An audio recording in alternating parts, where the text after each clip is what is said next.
Hello, this is PV Magazine Live from Intersolar 2023. We are joined here by SolarPower analysts, Raffaele Rossi, Head of Market Intelligence, and Christophe, Market Analyst. Thank you for your time.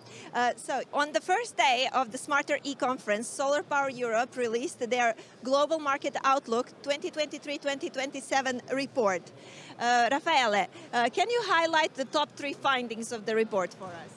Sure. I think the first highlight is that solar broke yet another record this year. In 2022, it installed 239 gigawatt of solar. That's a remarkable 45% growth compared to 2021. In cumulative terms, it means that the globe now operates a fleet that's more than 1 terawatt. That's something we achieved early in 2022. And currently, at the end of 2022, operated a fleet of 1.2 terawatts. That's a quite remarkable growth, over 20% of cumulative capacity added year on year. The third highlight is that we do not see the growth to stop anytime soon. In fact, we expect the market to basically repeat the record level growth we saw last year. In 2023, we expect 341 gigawatts to be installed. That's a 43% growth compared to the record in 2022. So positive outlook for sure. In 2022, we saw that rooftop PV segment and the utility scale were growing at a nearly equal pace. Will this trend continue in future? So yes, indeed, in 2022 it grew at the same pace. Actually, installation were almost at 50% of share. The reason for that in 2022 was really the high electricity price that we saw during the whole year. So rooftop PV was a way for residential and commercial to really cover from high electricity price.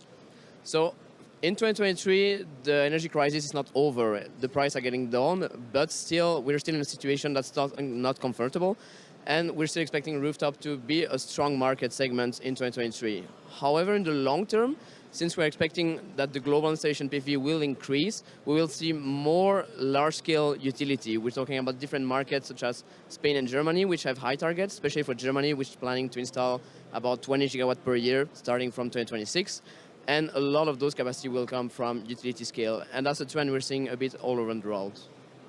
Okay, and what were the newcomers to the Gigawatt Club? Where did we see the most impressive growth? So provided that China stays and remains the most important market and experienced a remarkable growth, almost touching 100 gigawatts of new installation in 2022. So really another championship compared to the others.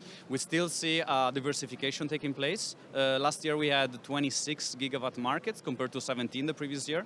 So we can really see that some markets are really becoming mature. In terms of remarkable growth, we saw certainly Spain that basically doubled their installation to 8.4 gigawatts. Also Brazil performed particularly well, also doubled their installations to about 10 gigawatts.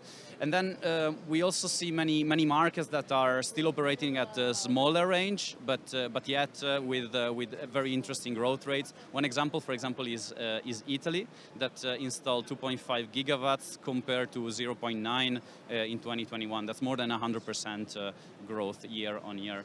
In general, we're seeing many markets, especially in Europe, that have now reached the low gigawatt scale.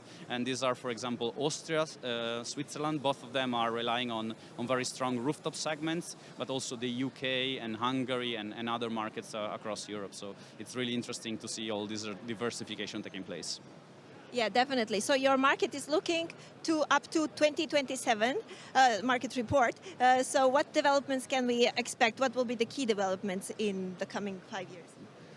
So if we're looking up to 2027, so we are expecting the market to grow, obviously, but still in 2022 and 2023, the growth was really spectacular. We were seeing growth rates of about 30% and 40%. So we're expecting that growth will decrease a little bit. It will be more in the range of 15 to 16% from 2024 to 2027, with deployment level reaching about 410 gigawatts in 2024 already. And then it will probably grow all the way to about 615 gigawatts by 2027.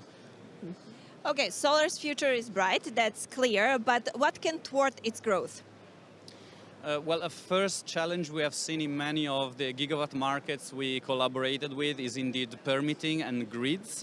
So these are really important challenges that need to be addressed.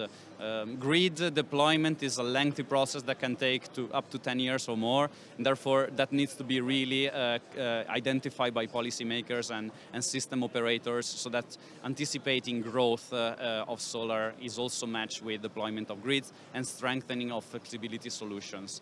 Another one that is important to mention is indeed the workforce. So we are experiencing a very large growth. That won't happen without a strong workforce all across the segment. So we're talking about installations, we're talking about electricians, we're talking about skilled workers at the manufacturing level, and also the deployment of recycling industry.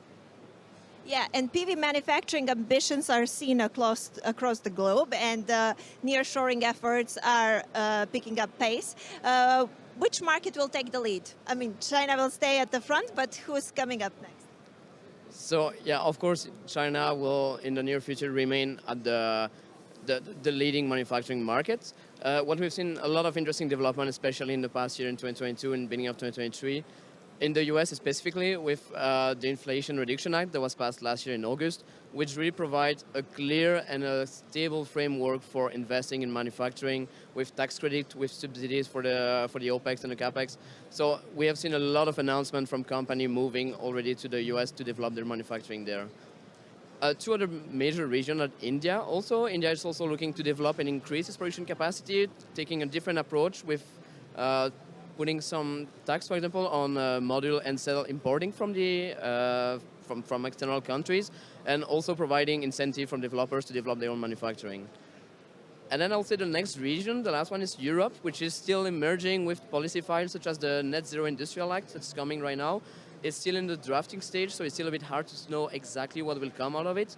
But we are already seeing quite a lot of activities on manufacturing, and manufacturers here around the trade fair announcing that they have projects for Europe. They have gigawatt scale project coming online in Germany, in Italy, in France also. So those will be probably the key three regions that will help the sector to diversify the supply chain in general. Raffaele, Christophe, thank you very much for your time. Thank you for having us. Thank you, bye-bye.